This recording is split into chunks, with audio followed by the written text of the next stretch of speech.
পূর্ব Timur দেশটি সম্পর্কে আজ আপনাদেরকে কিছু জানানোর চেষ্টা করব। পূর্ব তিমুর দেশটি আয়তন হচ্ছে 14,919 বর্গ কিলোমিটার।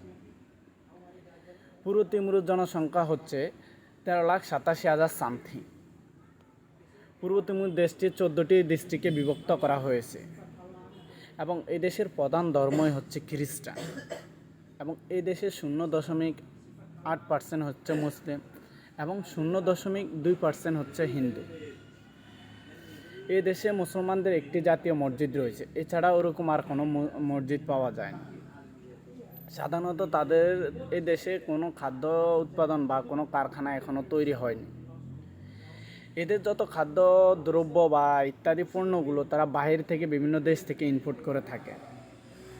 নিজেদের দেশে উৎপাদন করার মতো এখনও কোনো কারখানা বা কোনো কিছু তারা এখনও প্রযুক্তি ছোঁয়া এখনও লাগেনি এই দেশে। পূর্ব তিমুর দেশটি বিভিন্ন দেশের সহায়তা নিয়ে তারা এখন বেঁচে আছে, কেননা তাদের অর্থনীতি উন্নয়নের বা অর্থনীতি স্বাবলম্বীর জন্য এমন কোনো খাত এখনও ওইভাবে ঠিক করা হয়নি বা ওইভাবে গঠন করা হয়নি যে ওখান থেকে তাদের অর্থনীতি উন্নত বা স্বাবলম্বী করা হবে।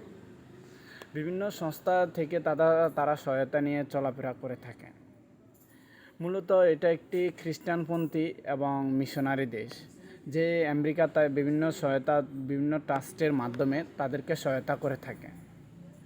কেননা এই দেশে 99.9% হচ্ছে খ্রিস্টান, এই জন্য বিভিন্ন আমেরিকা বা বিভিন্ন খ্রিস্টান মিশনারিরা তাদেরকে সহায়তা করে থাকে। এই দেশে শিক্ষার হার নেই বললে চলে।